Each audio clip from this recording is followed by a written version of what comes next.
참 예수님, 참여했으니 네, 오늘 북한을 못하게 주신 주님께 감사 말씀 전드립니다. 네, 저는 아까 앞에서 말씀드린 대로 신성원 세례지와 친구라고 하고요. 공부는 기초신학이라는 과목을 했습니다. 오히려 잘 생각했을 텐데요. 어떤 방법이냐면은 여러 가지 개념들을 이렇게 이야기하는 그리고 다루는 그런 과목입니다. 근데 우리가 사람 여러 가지 개념들이 있는데요. 그 개념들 중에 어떤 개념들을 가지고 있느냐, 가지고 있지 않느냐에 따라서 차이가 많이 납니다.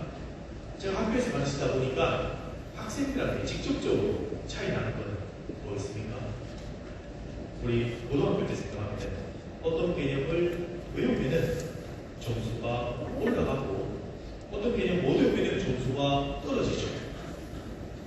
간단하게 생각할 수도 있습니다. 근데 실제로 우리가 살다 보면은 학교에서 개념이 있다 아니면 없다 이것만 끝나는 게 아니라 어떤 개념을 가지고 있느냐 있지 않느냐에 따라서 삶도 엄청나게 차이가 많이 납니다. 한번 극단적인 경우를 먼저 한번 가져와 보겠습니다. 뇌를 다쳐서 어떤 분들은 수에 대한 개념이 조금 차이가 나기도 합니다. 그래서 뇌를 다치신 분들한테 다시 한 번 더 경제 교육을 할 때 어려움을 겪는 실제로 있는 이유 중에 하나인데요. 제가 그걸 조금 더 와닿게 하기 위해서 영어를 준비해봤습니다. 강론 때문에 있느냐 라고 하지만 딱 실제로 있는 일이니까 와닿게 하기 위해서 갖고 왔는데 여기 보면은 이거 보이시죠? 이거 2장 있고 오른쪽에 10장인데 2장을 또 빼겠습니다. 제가 그럼 이게 몇 장입니까? 8장 있습니다. 자, 그러면 제가 요거 2개 중에 오른쪽 손에 있는 것과 왼쪽 손에 있는 거 보시기에 이쪽이 오른쪽이시죠? 오른쪽과 왼쪽에 있는 것 중에 한 개 선택하시라면 어떤 거 선택하시겠습니까? 오른쪽. 이거 선택하시겠죠? 네. 혹시 이거 선택하실 분 계십니까? 없으시죠? 자, 그러면 아까 개념 이야기를 제일 처음 말씀드렸습니다. 우리 머릿속에 수많은 개념이 있습니다. 그래서 딱 볼 때 딱딱 이렇게 구분하셨죠? 8장, 2장입니다. 자, 우리 머릿속에 만일에 이 수에 대한 개념 중에 숫자 x 더하기 이 개념 아니면 x에 대한 개념이 없다면 2장하고 8장 중에 뭐가 더 많아 보입니까? 8장. 8장이 많아 보이죠. 하지만 x에 대한 개념이 있으니까 2장하고 8장 중에 실제로 우리 주머니에 들어갔을 때는 어느 게 더 큽니까? 이 2장이 더 크게 됩니다. 자, 실제로 지금 말씀드린 거는 어떤 특정한 이유 때문에 뇌를 다치셨거나 아니면 수에 대한 개념이 사라지셔서 은행에 가서 어려움을 겪는 이야기 중 한 개입니다. 은행 직원이 2장을 줬을 때 나는 10장을 찾아야 되는데 왜 2장밖에 못 받나요? 라고 실제로 있었던 일입니다. 자, 이걸 바탕으로 우리가 알 수 있는 건 뭘까요? 어떤 개념이 있느냐, 있지 않느냐에 따라서 우리 삶에서 이미 차이가 나는 겁니다. 자, 우리 신자들한테 있어야 되는 개념 성당에서 늘 들으시죠? 그거 딱 하나만 뽑으라면 뭐겠습니까? 2가지는 아니기도 합니다. 이웃, 사랑, 하느님, 사랑이죠. 이웃자 빼고 하느님 빼면 사랑입니다. 우리가 가지고 있어야 되는 정말 중요한 그런 개념 중에 하나입니다. 자, 그래서 이렇게 이야기합니다. 마테오 복음에 스승님, 율법에서 가장 큰 계명은 무엇입니까? 예수님께서 말씀하셨습니다. 내 마음을 다하고 목숨을 다하고 정신을 다해서 주 너의 하나님을 사랑해야 된다. 이것이 가장 크고 첫째가 계명이다. 둘째도 이와 같다. 내 이웃을 너 자신처럼 사랑해야 한다는 것이다. 온 율법과 예언서의 중심이 이 두 계명에 달려있다고 이야기를 합니다. 자, 그러면 이 사랑, 아까 숫자에 대한 개념 말씀드렸죠. 그것처럼 우리 안에 있습니까? 없습니까? 있습니다. 머리에 있습니까? 가슴에 있습니까? 머리에 있습니다. 여기저기 있는 것 같지만 사실 우리가 신앙생활을 하는 거 머리에 우리가 알고 있는 거 세례받을 때 머리에 있죠. 그걸 점점 더 가슴까지 끌어내려서 우리 노가 텄다가 이런 말 하죠. 그것처럼 늘 할 수 있는 그런 모습을 가지기 위해서 우리가 성당에서 매주 이렇게 기도하고 뉘우치고 물론 성당 밖을 나가서 후회하더라도 다시 한 번 더 가다듬는 모습 아닙니까? 그래서 불교식으로는 우리가 도를 닦는다 이런 말을 하지만 우리 성당 안에서도 도의 표현들이 있습니다. 뭐냐면은 이걸 한번 메모하실 분들은 메모하셔도 좋습니다. 순례하는 교회라는 말입니다. 순례하는 교회라는 표현은 전통적으로 우리 성당 안에서 계속해서 그런 모습들, 머리에 있던 사람을 가슴까지 내리는 그런 여정을 설명하는 말입니다. 순례하는 교회 이스라엘 백성 모습에서 잘 드러나는데요. 항상 잘못했을 때에도 하나님께 돌아가는 그런 모습을 보였죠. 항상 새롭게 돌아보고 나아가는 것, 그 표현들을 줄여서 순례하는 교회라는 말에 담아 놓았습니다. 그리고 이 순례하는 교회 어떤 모습입니까? 우리가 복음 이야기를 듣지만 교회도 있죠. 교회에서는 이렇게 이야기합니다. 이거는 방금 순례하는 교회는 머릿속에 기억하시고요. 이건 공부하실 분들만 기억해 두시면 좋습니다. 뭐냐면은 이 순례하는 교회는 그리스도를 머리로 하는 메시아적인 백성입니다. 그리스도가 제일 첫 번째 자리에 있습니다. 그래서 성경 교시들은 제일 첫 번째 그리스도가 계시죠. 이 순례하는 교회의 초점은 예수님의 몸을 얹혀져 있습니다. 그래서 순례하는 교회의 특징 중에 하나는 그리스도를 머리로 하는 메시아적인 백성이고요. 그리고 두 번째로는 배타적인 백성이 아닙니다. 우리 성당 지금 이렇게 모여있죠. 이렇게 모여있으면서 우리만 구원받는다. 여기에 지금 아까 사무장님이 이렇게 몇 분 오신지 살피시는 것 같던데요. 딱 200분이면 200분만 구원받는다. 더 이상 못 들어와. 아니면은 지금 199분입니다. 재빨리 한 분 더 필요합니다. 이런 식으로 하지 않습니다. 우리는 늘 다른 사람들을 초대하는 그런 교회입니다. 이 순례하는 교회의 의미 속에는 많은 사람들을 초대하는 백성이다 라는 것도 그 의미 안에 들어있습니다. 그리고 또 한 개는 마지막으로 또 한 개는 다양한 사람들과 다양한 역할들로 구성이 되어 있습니다. 근데 이 중에 누가 높고 누가 낮음이 아니라 이 순례하는 교회의 첫 번째 가르치고 있는 게 누구라고 말씀드렸습니까? 예수 그리스도시죠. 예수님이 어떤 직업을 가진 사람은 우대하고 어떤 직업을 가진 사람은 멸시하셨습니까? 아니죠. 모든 사람들을 형제, 자매라고 이야기했습니다. 이 순례하는 교회에서 연습해야 될 것 중에 한 개는 모든 사람들을 형제, 자매로 대하는 서로 존중하는 태도입니다. 그래서 오늘 특강 중에 특히 이 사랑 여러 가지 모습들이 있죠. 그 중에 초점을 맞추고 싶은 것 중에 한 개는 겸손입니다. 겸손 들으면은 어떤 것이 딱 떠오르십니까? 아이고 아닙니다. 이거 제일 먼저 떠오르십니까? 아이고 아닙니다. 이거 떠오르시죠? 이것도 교수의 모습이다. 근데 겸손 그리스도인이 생각하는 이것보다 한 개 더 필요합니다. 그리고 또 한 개, 제 사례 중에 저보고 신부님은 참 겸손하신 분입니다라고 하시는 분이 있었습니다. 근데 그게 어떤 대목이었냐면요. 제가 어떤 면담을 하는데 어떤 분이 천주교 신자분들 이해서 안 됩니다. 천주교에 대해서 안 됩니다. 라고 많이 비판하는 분이 계셨습니다. 근데 듣고 딱 그 자리에서 당신은 잘못됐습니다. 나가세요. 이렇게 이야기하지 않고 계속 들어주는 역할이었는데요. 다 들어주다 보니까 끝나고 나서 신부님 그때는 반론하셨어요. 왜 가만히 계셨습니까? 너무 겸손하십니다. 라고 했는데 방금 말씀드린 이거 비슷하죠. 말하다 보면 가만히 있는 거예요.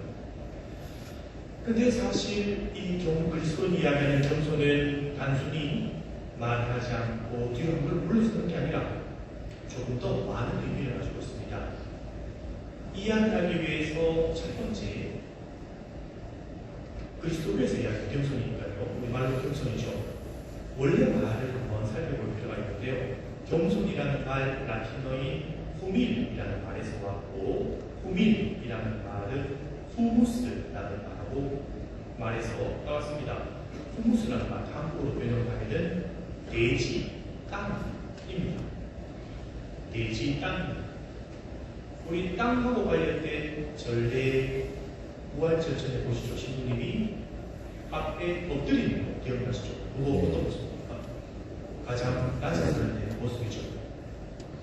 그게 의문은 그렇습니다. 뭔가 다르다고 이야기했는데 아닙니다. 이거하고 비슷하죠. 가장 낮은 모습이에요. 이거는. 근데 이 땅이라는 거, 고대 이스라엘이 발견한 하나의 의미가 더 있습니다. 이 의미는 겸손함으로 이어집니다. 첫 번째는 맞습니다. 낮아지는 것, 그게 겸손의 의미 중에 하나입니다. 그리고 두 번째는 땅 이야기하면은 뭐가 또 보십니까? 땅에서 나는 것도 있죠. 생명입니다. 이야기하는 우리가 그리스도인 이야기하는 겸손은 단순히 낮은 사람이 되는 것뿐만 아니라 뭔가 생명을 이끌어내는 것과 포함을 하게 됩니다. 그래서 내가 희생하는 것뿐만 아니라 나와 다른 사람을 살리는 것, 그것이 바로 그리스도인이 이야기하는 겸손입니다. 구약에서는 이 겸손을 어떻게 이야기하느냐? 첫 번째로 낮아지는 거라고 말씀드렸죠. 하느님 앞에서 낮아지는 거였습니다. 하느님 앞에서 낮아지는 거 우리가 모습을 보이면은 하느님 앞에 엎드리고 기도하는 거 그거 생각하실 수 있으시죠? 맞는 모습입니다. 맞지만 이웃 앞에서도 낮아지는 모습도 여기에 포함이 됩니다. 예를 들면 모세한테 이런 일이 있었습니다. 모세가 에리오비다 여자를 아내로 맞아들였을 때 사람들이 모세한테 찾아가서 이야기를 합니다. 그 여자를 그 여자하고 왜 결혼합니까? 결혼하면 안 됩니다. 라고 이야기해서 던지는 말이 뭐냐면은 주님께서 모세한테 말씀을 물론 하시지만 주님께서는 우리한테도 말씀하십니다. 우리를 통해서 말씀하신 거 모세도 알고 있지 않습니까? 라고 이야기하니까 우리가 주목해야 될 것은 모세의 반응입니다. 모세가 아닙니다. 하나님은 나한테 더 말을 많이 합니다. 라고 이야기를 했겠습니다. 아니요. 성경에서는 그런 이야기하지 않습니다. 성경에서는 모세는 그 자리에서 가만히 듣고 있었다. 라고 이야기를 하고 마지막에 하느님이 모세의 편을 들어주시는 걸로 이야기를 내고 있습니다. 민수기에 나오는 내용입니다. 겸손히 가시는 모습을 한 개 더 드러내죠. 우리가 하느님 앞에서 단순히 무릎 꿇고 엎드리는 그 모습뿐만 아니라 이웃을 대할 때 하느님께서 그 사람한테도 말씀할 수 있다 라고 겸손의 모습을 보이는 겁니다. 상대방을 인정하고 그리고 나 자신을 봤을 때 내 마음 안에 여백이 있는 그런 모습입니다. 이 겸손이라는 것 구약에서 모든 예언자들이 가져야 할 기본적인 소양이었습니다.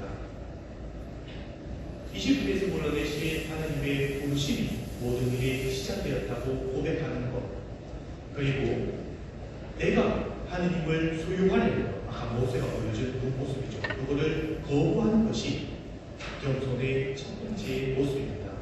그리고 생명을 키우는 첫 번째 모습입니다. 그리고 이 모습 신약에서 예수 그리스도를 통해서도 찾아볼 수 있습니다. 예를 들면 마태복음 11장 28절에서 29절 보시면 고생하며 무거운 짐을 진 너희는 모두 나에게 오너라. 내가 너희에게 안식을 주겠다. 나는 마음이 온유하고 그 다음 나오죠. 겸손하니 내 멍에를 짚고 나에게 배우라. 그러면 너희가 안식을 얻을 것이다. 라고 이야기하면서 자신을 낮추는 모습에 대해서 강조하고 그리고 따르라는 모습을 볼 수가 있습니다. 자, 우리가 가지는 겸손 두 가지 특징 맞습니다. 제일 처음에 낮추는 모습이 있죠. 그 낮추는 모습과 또 하나의 모습은 내 안에 여백이 있는 모습입니다. 자, 그러면 우리가 가야 될 방향을 봤으니까 가지 말아야 될 방향은 뭘까요? 겸손의 반대는 무엇이 아십니까? 겸손의 반대는 뭘까요? 교만. 신체적에 나오는 말입니다. 교만. 왜요? 교만의 첫 번째 모습은 뭐죠? 나 안에 뭔가가 가득 차 있죠. 교만의 첫 번째 가득 찬 모습은 뭡니까? 나 안에 내가 가득 차 있죠. 내가 중심이 되어서 다 판단합니다. 그리고 하느님조차도 판단하는 그런 모습들입니다.